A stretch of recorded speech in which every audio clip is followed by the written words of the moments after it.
So hello class 10th, we are going to explain the last session of chapter first physics electricity.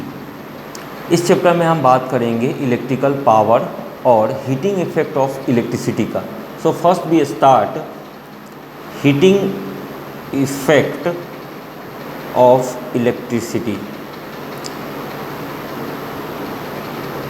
As you know the heating effect of electricity से बहुत सारे devices आपके आसपास चल रहे हैं, यानी इसका रियल लाइफ एप्लीकेशंस भी आपके आसपास हो रहा है. फॉर एग्जांपल आपका जो आयरन है, आपके जो घर में हीटर इलेक्ट्रिकल हीटर होते हैं, या आपका हेयर ड्रायर होता है, this all the devices are working on the principle of the heating effect of electricity. यानी किसी कंडक्टर से अगर इलेक्ट्रिसिटी आप पास करवा रहे हैं, इलेक्ट्रिकल करंट अगर पास हो रहा है, तो उस केस में उसमें से हीटिंग इफेक्ट भी प्रोड्यूस होगा, उस कंडक्टर में हीट भी प्रोड्यूस होता है. और इसी फंक्शन को हम लोग हीटिंग इफेक्ट ऑफ इलेक्ट्रिसिटी कह सकते हैं. हीटिंग इफेक्ट ऑफ इलेक्ट्रिसिटी के लिए कुछ एक्सप्रेशंस के हम लोग यूज करते हैं. अगर मान लेते हैं कि अगर W इक्वल टू, यानी हीट जो टोटल पोटेंशियल डिफरेंस होता है, V इक्वल टू W/Q होता है. अगर हम W यहाँ से निकालें तो V इंटू क्यू. हम लोग V को लिख सकते हैं IR according to the Ohm's law. Ohm's law के आधार पर अगर बात करें तो IR और Q इक्वल टू होता है IT, क्योंकि इलेक्ट्रिक करंट मतलब होता है the total charge flowing through a conductor in unit second. सो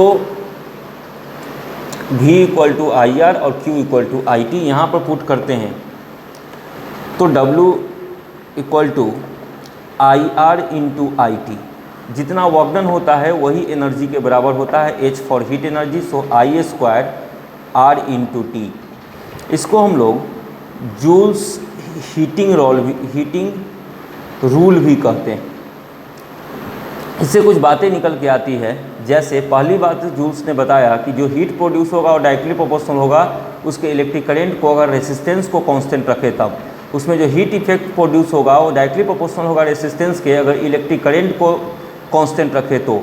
और जो हीट उसमें प्रोड्यूस होगा और डायरेक्टली प्रोपोर्शनल होगा उसमें कितने टाइम तक आप इलेक्ट्रिक करंट को पास करवा रहे हैं, अगर R और I को हम कांस्टेंट रखते हैं तो हीटिंग इफेक्ट ऑफ इलेक्ट्रिसिटी में का एक्सप्रेशन जो है वो है H equal to I² RT, या V इंटू क्यू का भी आप उपयोग कर सकते हैं, या फिर H इक्वल टू V को V रहने देते हैं और Q को IT लिख देते हैं, तो H इक्वल टू VIT ये भी एक एक्सप्रेशन हो सकता है, जहाँ पर V क्या है, पोटेंशियल डिफरेंस है. तो हीटिंग इफेक्ट ऑफ इलेक्ट्रिसिटी में यही आपको मेजरली जानने हैं. इस एक्सप्रेशन का उपयोग करके आप क्वेश्चंस को सॉल्व कर सकते हैं. इसके बाद बात आती है पावर की. पावर जो है आप उसके बारे में क्लास 9th में आपने पावर के बारे में पढ़ा है कि क्या होता है electrical power.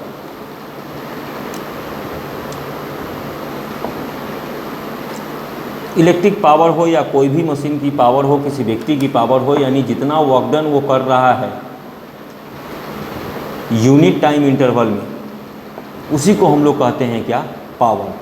So P equal to W/T. यहाँ से W का अगर निकालते हैं तो P इंटू T. तो W मतलब क्या, जो अमाउंट ऑफ हीट एनर्जी उसमें उपयोग कर रहे हैं वो हो जाता है P इंटू, यानी हीट एनर्जी का भी एक डिफिनेशन यहाँ से फॉर्मूला निकाल सकते हैं P into T. H equal to I² RT और P into T. So T से T चला जाएगा तो P का एक फॉर्मूला आ जाएगा I² R. अगर P equal to I² R में अगर हम कुछ बदलाव करें, IR इंटू I कर दे तो IR इक्वल टू क्या होता है, V होता है according to Ohm's law. So P equal to VI. एक ये भी एक्सप्रेशन आपके सामने डिराइव होकर आता है कि P इक्वल टू VI. अगर हम लोग ले तो P इक्वल टू अगर VI तो P इक्वल टू V और I को हम लोग लिख सकते हैं V/R, क्योंकि अगर V इक्वल टू IR तो I equal to V/R according to the Ohm's law. और ओम्स लॉ के आधार पर यहाँ पर P इक्वल टू आ जाएगा क्या, V² R. This is the also another expression. This is the expression. This is the expression. These are the three expressions we are using to find the power of variety of the other electrical appliances. Electrical appliances के power को की unit की बात करें, इसको आप समझ गए होइएगा। तो पावर की अगर यूनिट की बात करें तो वर्क का जूल होता है और टाइम का सेकेंड होता है। So joule per second is the unit of power, but 1 joule per second को ही हम लोग बोलते हैं 1 वाट। वाट नामक एक साइंटिस्ट के नाम पर इनका हम लोग यूनिट करते हैं। यानी अगर किसी इलेक्ट्रिकल अप्लायंस 1 जूल का वर्क डन 1 सेकेंड में अगर कर रहा है तब उसके पावर को हम लोग 1 वाट का पावर कहेंगे। But another unit is 1 kilowatt hour. इसको हम लोग डिराइव कर सकते हैं 1 kilowatt hour. So 1 kilowatt hour is the 1 kilowatt is the another unit using for the derive the power of variety of electrical appliances। 1 kilowatt का मतलब क्या है कि कोई इलेक्ट्रिकल एप्लियंस है जिसका पावर 1 किलोवाट है और अगर हम इसको 1 आवर तक यूज कर रहे हैं तब जितना पावर डिसेप्रिशिएटेड होगा यानी जितना पावर उपयोग होगा वह पावर 1 किलोवाट आवर का कहलाएगा। ठीक है।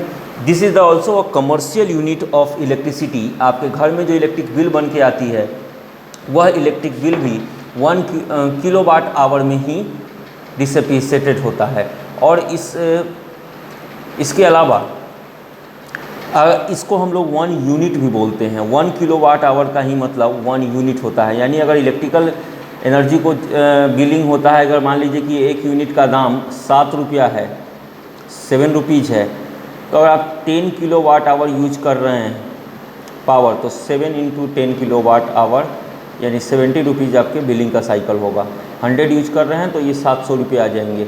अब 1 किलोवाट आवर का मतलब आप समझ रहे हैं कि ओवरऑल अगर आपके घर में जितने भी इलेक्ट्रिकल एप्लियंसेज हैं उन सब का पावर अगर मिला के अगर देखा जाए 1 किलोवाट आवर हो रहा है तब वह 1 घंटे तक अगर सारे इलेक्ट्रिकल एप्लियंसेज आप यूज कर रहे हैं तो टोटल जो बिजली यूज होगी, जो एनर्जी यूज होगी, जो इलेक्ट्रिकल एनर्जी कंज्यूम होगा वह 1 किलोवाट आवर का होगा। Let's take a example how to find the some numericals or find the questions using these types of the expressions which are explaining by us। so एक electrical motor है, मान लेते हैं कि एक इलेक्ट्रिकल मोटर है जिसका 5 एम्पियर करंट पास कर रहे हैं 220 वोल्ट के एक लाइन से। And determine the power of the motor and the energy consume in 2 hour. कह रहा है कि 2 घंटे में इसकी पावर भी फाइंड कीजिए और बताइए कि कितना एनर्जी कंज्यूम करेगा ये। ठीक है। सो वोल्टेज यहाँ पर 220 वोल्ट है, करंट आपका 5 एम्पियर है, P इक्वल टू अभी आपको बताया है क्या VI। सो 220 इंटू I है कितने का 5 एम्पियर का। इलेक्ट्रिक करंट दिया हुआ है 5 एम्पियर। सो 11,000 वाट। वाट को सिंपली हम लोग W से भी डिनोट कर सकते हैं। So 11,000 watt is the power dissipated by this motor। Another question is find the energy consumed by the motor। so P equal to W by T। so W equal to P into T। Power है कितना 1100 वाट और time कितना use कर रहे हैं 2 our तक use कर रहे हैं। सो 2 × 60 × 60। इसमें हम लोग क्या करेंगे कि इसको यहीं पे डन करते हैं। P equal to W into T।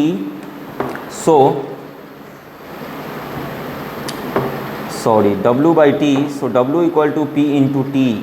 so 1100 into 2 into 60 into 60 second में चेंज कर रहे हैं। सो 12 36 ये हो जाएगा आपका कितना 7200 सेकेंड आएंगे इसमें इंटू 1100। सो ये हो जाएगा 7.92 इंटू 10⁶ जूल।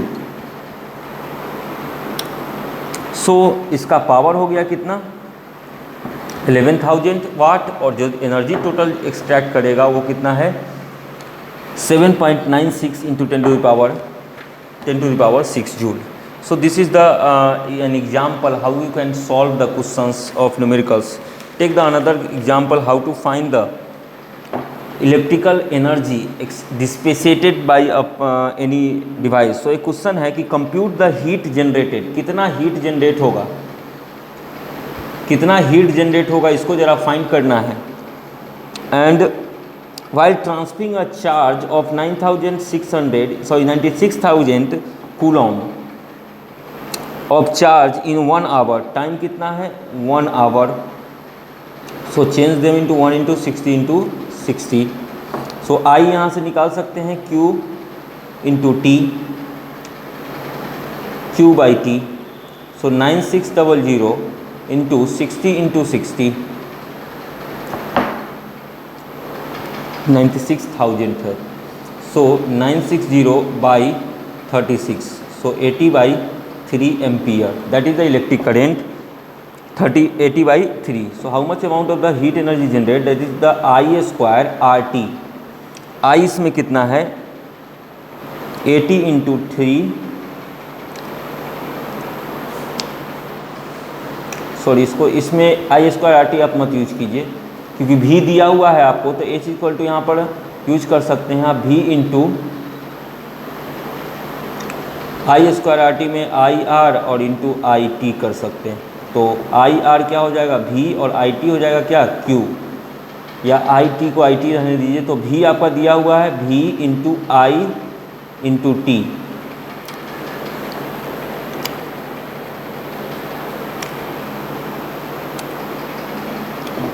सो ये हो जाएगा IR इक्वल टू हो जाएगा 80 into T into 50 into 60 into 60, so 324.8 into 10 to the power 6 joule, that is the total heat energy extracted by the variety of the, जो भी यहाँ पर एप्लीकेशन की बात कर रहा है उस एप्लीकेशंस में। इस तरीके से आप क्वेश्चन सॉल्व कर सकते हैं। इस चैप्टर में आपको इतना ही पढ़ना था। इस क्वेश्चन को देखिए, इसके बाद लगभग 150 से ज़्यादा क्वेश्चन हैं जिसको आप सॉल्व कीजिए। अगर आपको प्रॉब्लम्स होता है देन आप हमसे कंसल्ट कर सकते हैं। ये लास्ट सेशन था इस वीडियो का, और आपको एसिड बेस एंड साल्ट में भी एक्सप्लेन कर दिए गए हैं। फिर हम लोग कुछ नया चैप्टर स्टार्ट करते हैं, तब तक इस क्वेश्चंस को बनाने के लिए आपको सर्टेन समय मिल रहे हैं, इसके अकॉर्डिंग आप अपने क्वेश्चंस को ज़रूर बना लीजिए। Thank you.